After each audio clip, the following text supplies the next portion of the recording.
Hey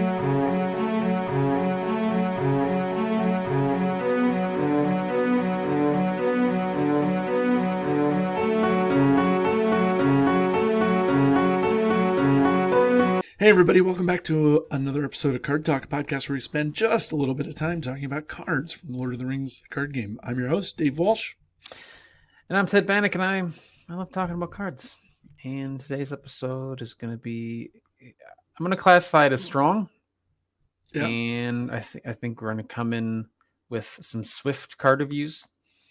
And it's going to be a great episode. Yeah, I didn't love it, Ted. I didn't love it. I think you need to script these a little bit better. So hard to please. I know. Anyways, if you don't want to be exposed to Ted's puns every week at the pod or, on the YouTube channel, you can do other stuff, I guess. But yeah, like it's not like the same. read the blog. Matt is not known for his puns over at the blog, but he does provide another perspective on cards that we review. He also does playthroughs. He's been at it for a long time. And then there's Micah, who also doesn't pout when he doesn't get his way. And so Micah does our second breakfast, and he has deck restrictions, builds decks according to those, and then plays scenarios and posts them on our YouTube channel for everybody to enjoy.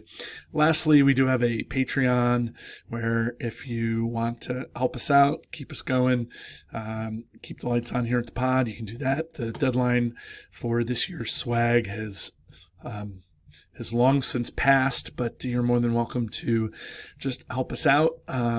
Any little bit helps. So we are we are thankful for those people who help us do that. You can go to patreon.com/cardtalk2018. But Ted, can you very quickly and powerfully tell us what this card is? Today's card is Swift and Strong.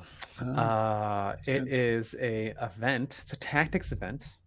That cost 1. It's got the song trait on it, and it reads response: after a character you control attacks and destroys an enemy, exhaust a weapon attached to that character to ready that character and give it +2 attack for its next attack this phase.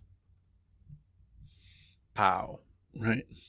So Ted, simple question. Yo. Is this card better for its ready or better for its bonus? I mean, neither, because you get 2 things at the same time. That's why you play it.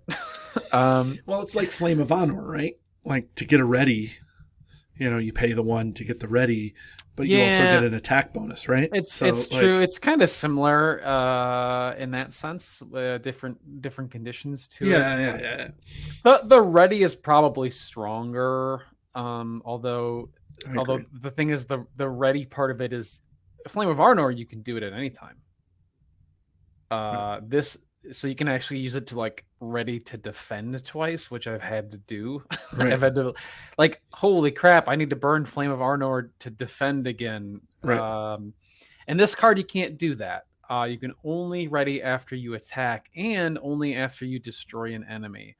So you have to be engaged with multiple enemies, or you have to have like a ranged character who can like attack later in the turn order if you're playing multiplayer. Or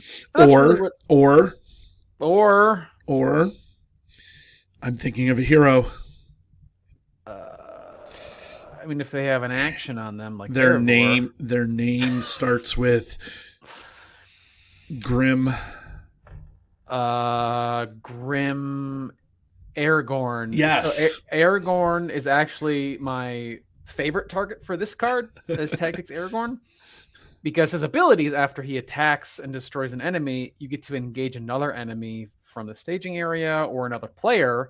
So if you, he's kind of like helps you keep the chain go, right? Right. Because if you don't have another enemy, he fixes that problem, and then he readies, gives you +2, and then they're engaged with you, so they get -1 to their defense. So then you're attacking for 5 with -1 defense with no other attachments. Right. Actually, you have to have a weapon attachment on you. Right. So you probably have some type of bonus against it. Right. Even if it's just a dagger or something. Dagger. Yeah, right, exactly. Right. I was thinking of Grimbeorn, of course. I know that you were. Grimbeorn. Yeah. Which is nice because he has Sentinel, so he can defend, but his action allows you to spend 1 and attack. Attack after you successfully defend. And so, that means that you can then ready him to do, lather, rinse, repeat. Which is really good too, as long as Grimbeorn has, a weapon on him. Sure. Yeah. And it's in tactics, so you're usually engaging multiple enemies. If you're playing multiplayer, you're usually taking on that role, and even in solo, you could be fighting more than one enemy. Depending on how your threat and stuff went for that turn, or enemies that came out that had low threat. The +2 attack bonus is good. It helps make sure you can kill that next enemy you have lined up. Mm-hmm. And you're probably playing weapons in tactics anyway, and you can there's a couple cards now that give you benefits for having attachments, Sterner Than Steel, Foe Hammer, Goblin Cleaver. Right. So if you play, you can now have a bunch of weapons in your deck and then have multiple cards that give you additional bonuses for playing those. Right. Hey, Ted, if I have 1 weapon, can I trigger multiple cards? Like, can I do a Foe Hammer and a Swift and Strong off of? Interesting question. Interesting question. So thank you for asking, Dave. So if you have multiple weapons, you could do multiple triggers, but each individual trigger requires you to exhaust a weapon. So you can't exhaust the same weapon twice, Right. So there's an important rules thing to bring up. So if you have this and a Foe Hammer and only 1 weapon, you can only do one or the other unless you have 2 weapons. Unless, of course, you're playing a Golden Belt, then you could have up to 3 weapons. A quick highlight, too, that this will commonly make it in 3 Hunters decks for me, because 3 Hunters, you're playing restricted items. And there's a big chunk of restricted items that are weapons, and you're playing tactics. So this is a great way to ready, and a lot of those heroes are really strong when they have like a war axe on them, and they have a +3 attack bonus from Right. war. Are you ready? And then they get +2 more.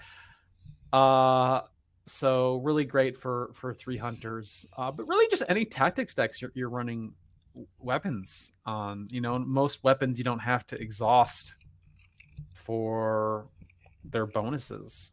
And I will point out too, if you're kind of newer to the game, just because a weapon is exhausted doesn't mean its bonus is exhausted at all. Like, a lot of their bonuses are just passive.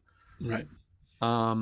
It's not an action or a response. Just if you get +1 attack, you have +1 attack all the time, even if the weapon's exhausted, you don't lose that bonus. I see that question pop up from new players. Yep.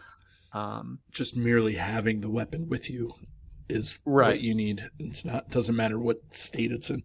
And exhausting it is just usually a cost to a card like this that you can only do typically once per round. Right. So because it's hard. Functionally, you need the event to only, you want a way to limit somebody from playing this event, 3 times in a row, right? If possible, so you want to exhaust a weapon, and that gives you a functional way to, as a designer, to kind of limit that, until, that's kind of the point. Because back to the Grimbeorn thing, I think that you get Orcrist on Grimbeorn, that's good. You get that gives you the ready. I think Orcrist allows you to ready Grimbeorn and give him a resource or something, so again, if you're looking for options in a deck that you're trying to put together, this gives you another option in a deck, that if you can't get the thing you need, this gives you another thing to help you do that thing, and then it has multiple, you know, multiple targets. You don't have to use it, but like it's just really good, like but Ted, let me ask you a question. Yo. So let's say I have Haldir with the bow of the Galethrim on there. So please continue. My question was, can I ready Haldir, because is my action considered an attack that destroys the enemy, and then use this to do it again, provided there's no limit on Haldir's action? So I was actually going to mention Haldir. So Haldir, as a hero, he's ranged. He does have a combat action that if you're not engaged with an enemy, or if you have not engaged an enemy this round, you can exhaust him to declare him as an attacker and resolve as attacking as the enemy not engaged with you. His ability, however, is limit once per round. So you could use his ability, and then if he has the weapon, you could play. You could attack something in the staging area with his ability. Is Haldir ranged? He is ranged. Right. So there you go. Right.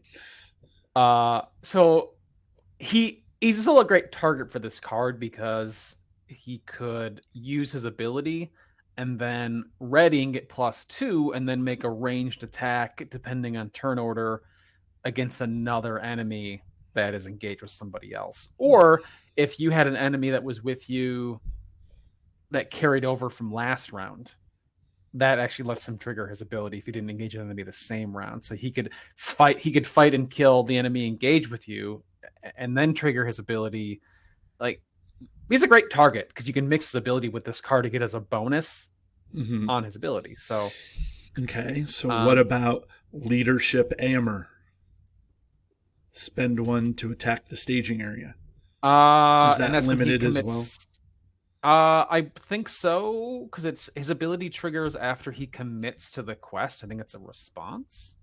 See, now you're gonna make me look up. Yeah, well, you look it up. So he could then ready off of it, but then he wouldn't get the attack bonus anymore because the attack bonus is limited to the phase. So if Leadership Aomir did it in the quest phase, which is when he makes his attack, it won't carry over because then you go to the travel and then combat phase. Right. But you could probably have some fun with the engagement phase. You travel, engagement phase, engagement, combat. Then combat. Yeah. Yes. You can have some fun with core hero done here, right? Because he can attack enemies in the staging area by himself, and if he's got a weapon, which there's a tactics weapon like Spear of Ravanian or something. Spear of the Mark. Thank you. Yeah. And then you could ready him and then give him a bigger bonus to attack something else in the staging area. So he's a fun target for this card. It's pretty slick. I'll mention too, it's a song. There's not tons of benefits, but if you're playing lore, and you have Love of Tales, you could play after a song card is played, you exhaust Love of Tales to add a resource to attach your resource pool. And there's also the Rivendell Minstrel, which is a lore ally that costs 3. That is after you play the Rivendell Minstrel from your hand, you can search your deck for a song card. So you could search your deck for Swift and Strong if you paid for that ally. Right. Well, I mean, that's a lot of ways to use this. Yeah. So, and there's a lot of great weapons in the game. Even just in the core set, there's at least one that came out. What weapons in the core set? The Blade of Gondolin. Yeah, and the Dwarven Axe. Yeah. Oh, Dwarven Axe also. Yeah. Yep. So you have those 2 if you only have the revised content. I'm not sure what. And then there's going to be guarded weapons that are going to come out in the Arid Mithrin Mhm. reprints. Yeah, and then I mean, there's the starter decks that have weapons in them and stuff like that. Too. So like you know, I think there's I think Gondor and Rohan ones for sure. yeah.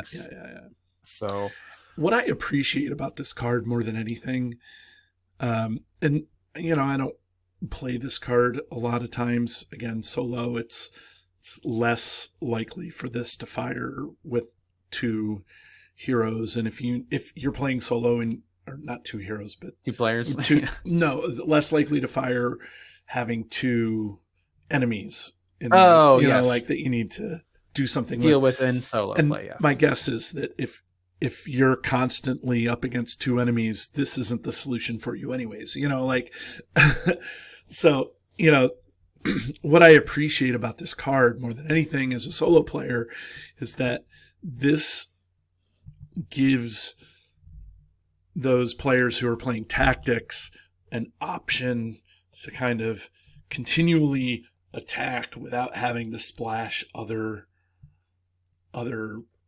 spheres in a deck. You know, readying and tactics is tough. You know, it's like tactics stays true. There's not a lot of what we call sphere bleed, you know, where tactics kind of sticks to just attacking. You know, that's the thing it does. Mm-hmm. You know, and I like that this does it, but it also kind of, you know, gives you that ready that you may not be able to get without, you know, some other thing coming around. So yeah, it helps you just kind of do the thing you're already doing, but sometimes additional enemies pop up. There are shadow cards that end up like spawning an enemy, and then you could, you know, kill that enemy before they hang around next turn because you get to ready. And like I said, it's got a lot of value on Aragorn, ranged characters, Grimbeorn. Right. So fun little neat things you can do. And, you know, if you throw two of them in a deck where you're already running a bunch of weapons, you can find it quite, again, you, like when a situation comes up where you need it, it's like, oh, wow, this is really helpful. And you're right, definitely. I'd say its value goes up higher player counts because you're more than likely having just more than one enemy on the table. Right. Even if you're in, plenty of decks that will just engage multiple enemies too. And you know, if you're playing tactics, so it's fun. I think it's a fun card to play. What about, is its artwork fun? I mean, you got a dude with a spear and he's charging down. Is he going downhill, or is it just that the art is tilted? There's no indication of one or the other. No, I think he's going downhill. I have to like blow it up more. It looks like that horse is charging downhill. It looks like a Ravanian type outrider with one of those spears of the mark we had mentioned before. There's could be done here. Could be. Yeah, could be. Yeah. Yeah, I like the art. I like the detail. There's some skirmish going on in the back, you know, more horses and but I'm still not sure if it's, you know, if I'm looking sideways or if it's going downhill. But it's good art. I like it. JB Kasakop did a good job. Should we ring this guy? Yeah. Soft and string. Let's soft and string. Swift and strong. I was gonna do one quick search and just double check and see if I could narrow down what weapons got let's see here. Like cards that got reprinted, you know. Yeah, like the Bow of the Galathrum, I feel like there were a couple because they came out with more items with the Dale archetype in Arid Mithrin. You bow or bow of you, warrior sword. Yeah, warrior sword war came axe, out in Arid Mithrin. You know, like, war axe. So a ton came out. Yeah, there's plenty of weapons. You're not, you know, and don't forget, like, you know, the Dagger of Westerness, you know, the things that came out that are in the saga. You know, you're playing Fellowship, You have Yeah, there Anduril were. available to you. Like there's all sorts of things that you Yeah, can. so you not only have the guarded ones, gambling, glam, dring, orc crest, and sting. You have warrior sword, bow of view. Um, also Yeah. are there. I thought war axe too, but that was actually in a different Right. cycle.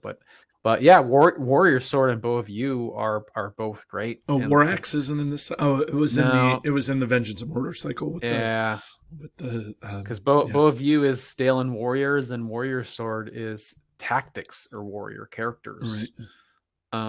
So Right. And I think and even Raiment of War counts as a weapon. Raiment of War from previous. Yep, is Right. a weapon. You So know, they're the moral of the story is there's tons of yes, and there's tons of Swift and Strong is after a character you control. So if you're playing the Dale archetype, a lot of times your allies have items on them and even weapons, and you could even target them with this too. right. So And then it comes back in your hand because maybe the weapon can get recycled, right? Because the the oh, you could move the it item, around, or if the like there's all character sorts loses of play. yeah. Yep, Right. absolutely. So So very cool.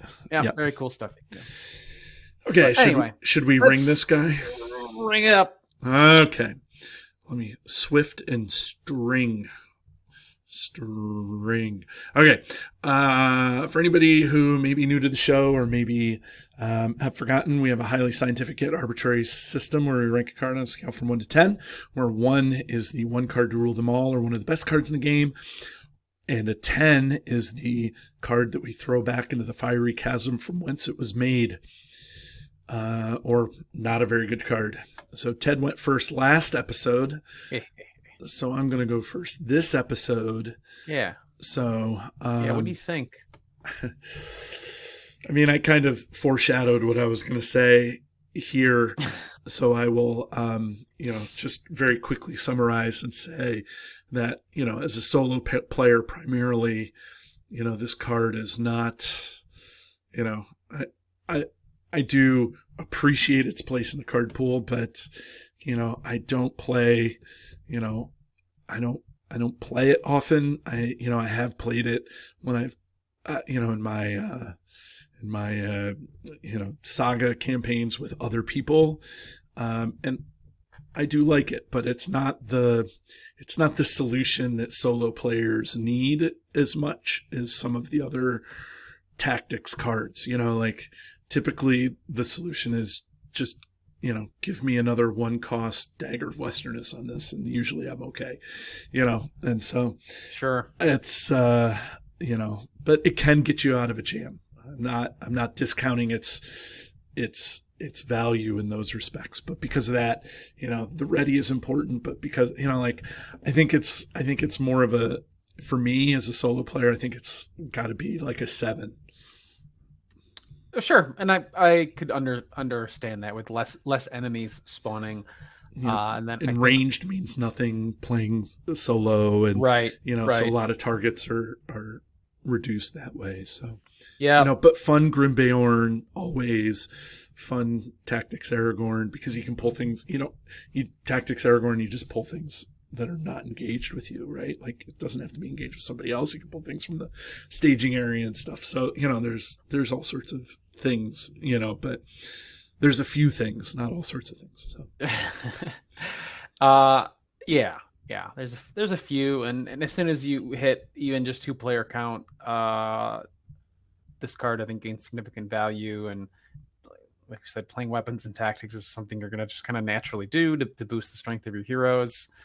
So I'm gonna give it a 4 because wow. again, it's yeah. I mean, yes, it requires a weapon to play, but it's usually gonna boost your hero by giving that a +2 attack. It's gonna be enough to then kill that extra enemy like most of the time, because your heroes are already gonna be with a weapon. They're probably are gonna be like, they're probably base 3 and then they're 4, so now they're up to 6.